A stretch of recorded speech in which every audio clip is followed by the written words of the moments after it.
Hey guys, so today it's all about M31 Andromeda Galaxy again. So if you already watched some of my videos, you know that this will be a revisit again.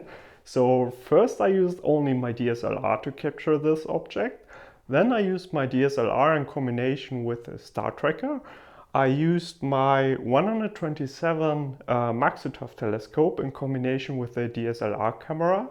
And what I want to do today is I want to capture only the core section of M31 using my Maxitov telescope, but this time in combination with a dedicated ASI Cam. It's the ZWO ASI or ASI 385 MC color camera, which I talked in another video about. And yeah, so let's see how this will work and have fun. So let's speak about M31 Andromeda Galaxy. As I said before, it's not the first time I will capture this galaxy. I also did it with my DSLR, but now with my Maxitov I have a 100 times higher focal length. And so this will be very interesting to capture only the core section of M31 and also using my dedicated astro camera. This will be very interesting. So here are some facts about Andromeda Galaxy. The Andromeda Galaxy has a diameter of around 200,000 light years and a distance from the Earth of around 2.5 million light years. And do you have a question? Yes, I do have a question. How do you know? I mean, how do you know that the Andromeda Galaxy is so far away? I mean, how do you actually measure galactic distances? I mean, you cannot just take a tape measure and measure distances and... Okay, so now you want me to talk about how to measure or calculate cosmic distances, right? Should I really open this box now? Yes, would be nice. Alright, so this will take a few minutes, so get yourself a cup of coffee or tea and enjoy. Otherwise, if you want to directly jump to the imaging procedure and so on, please go to this time, or otherwise please use the chapters down below. Okay, so actually he's right, you cannot talk about the Andromeda Galaxy without mentioning the historic implications this object had in the past. It all started with Henrietta Leavitt and a single star. Henrietta Leavitt was employed at the Harvard University and she analyzed photographs on plates of the night sky. And back then you made a photo of a specific area of the night sky and you fixed it on a glass plate, so-called negative, right? And you did the same a few days after. And what Henrietta Leavitt did, she used such a so-called blink comparator, that's this machine here. And with the help of this machine, you can, let's say, overlay those two plates. So there's a shutter and you activate or release the shutter. And so first you see one plate and then you see the other. And if you do this very fast, you can kind of overlay those plates and you can see really small differences in the star pattern. So for example, you can observe or you can see stars getting brighter and darker and so on. And this is what Henrietta Leavitt did. And she analyzed a specific class of stars, a so-called Cepheid variables. And they have a very nice feature. They get brighter and darker with a very specific period. And this is important. So Henrietta Leavitt analyzed those data and found a pattern. And she found that the longer the period is, the bigger the absolute magnitude is, so the luminosity, let's say. So now we have a so-called Leavitt chart, right? On the y-axis you have the absolute magnitude, and on the x-axis you have a period in days, for example. Okay, so that's very interesting, but how does it help us? This gets very interesting if you combine it with another method. And there's one quite simple method to measure or determine distances of objects which are quite close to us. And this is called the Parallactic Methode. And this is based on trigonometry. The problem, however, is if an object gets further away, the angles you measure and you need to determine gets smaller and smaller with distance. And at a certain point or in a certain range, this whole method gets less and less precise, let's say. So you cannot use it for objects which are further away from us.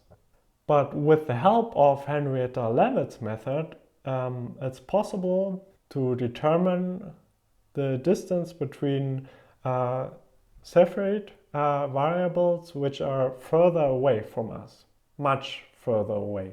So what you do is you observe one Cepheid variable and you just measure the period. And with the help of Henrietta Leavitt's chart, you now can determine the absolute magnitude. And based on this absolute magnitude now you can calculate the distance. And that's very cool, right? So now you combine two methods to really determine the distance of objects which are much further away from us.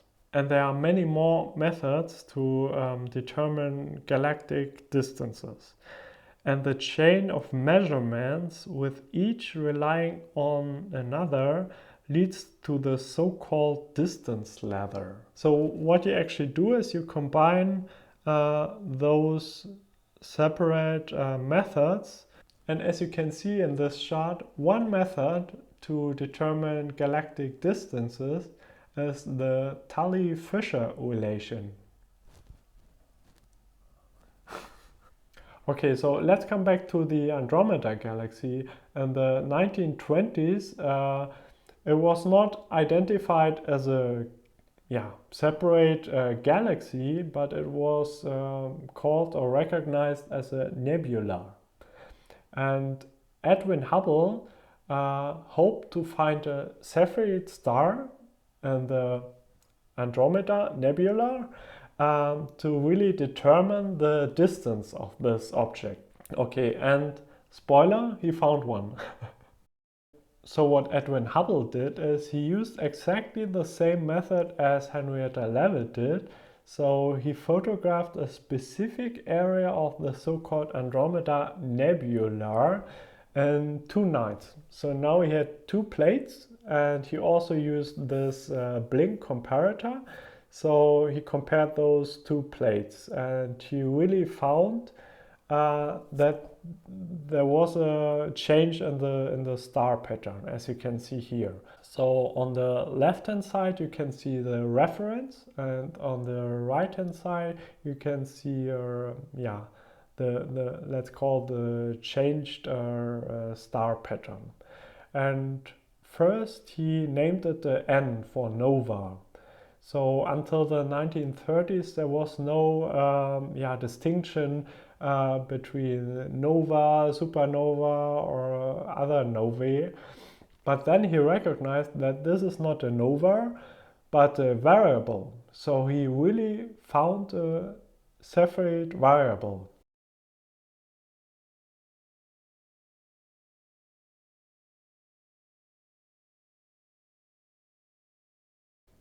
And using this Cepheid variable and the Cepheid variable method, Edwin Hubble was able to really determine the distance between the Andromeda Nebula and the Earth.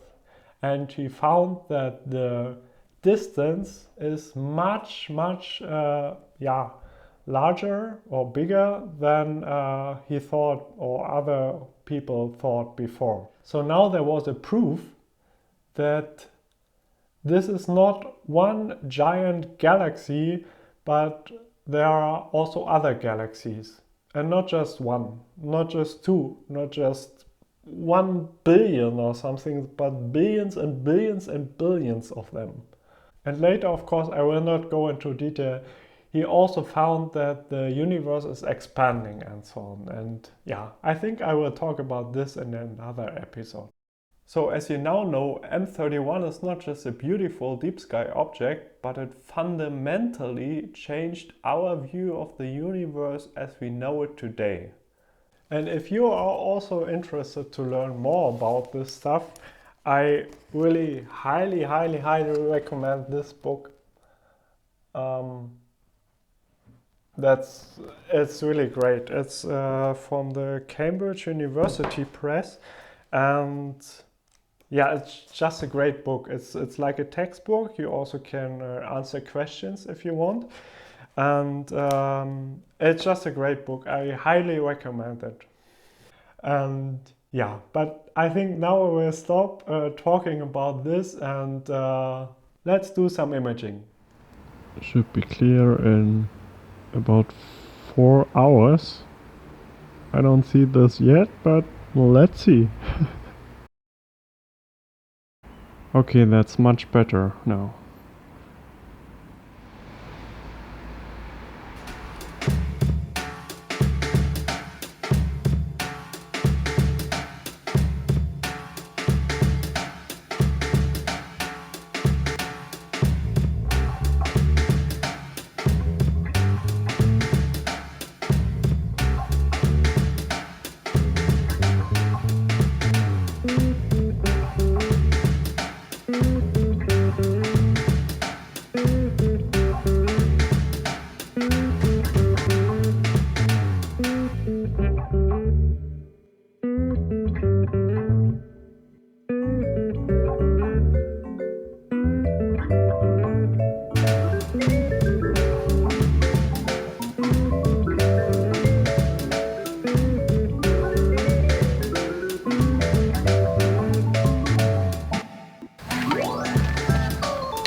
Over there are some lanterns, so street lights, and this I will use to align.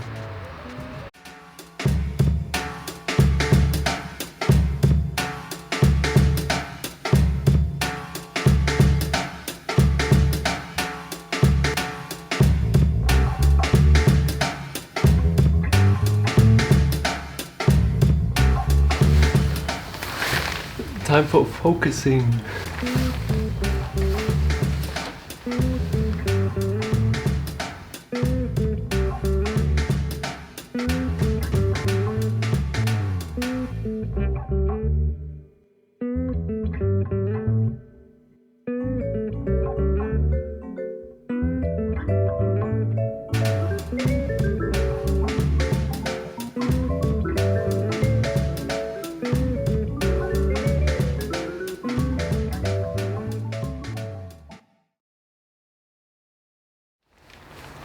Alright, so first I aligned the finder with the telescope, on a street lantern, and then I aligned I did the 2-star alignment, the auto 2-star alignment, using the star Deneb and Hamel,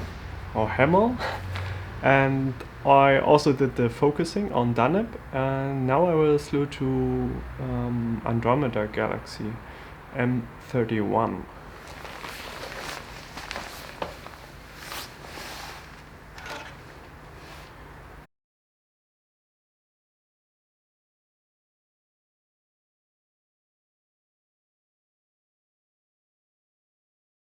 And yeah, so here you can see it. This right here is the core of M31 Andromeda Galaxy, and this I will focus on. So since I have a very high focal length of 1500, I can only do a section.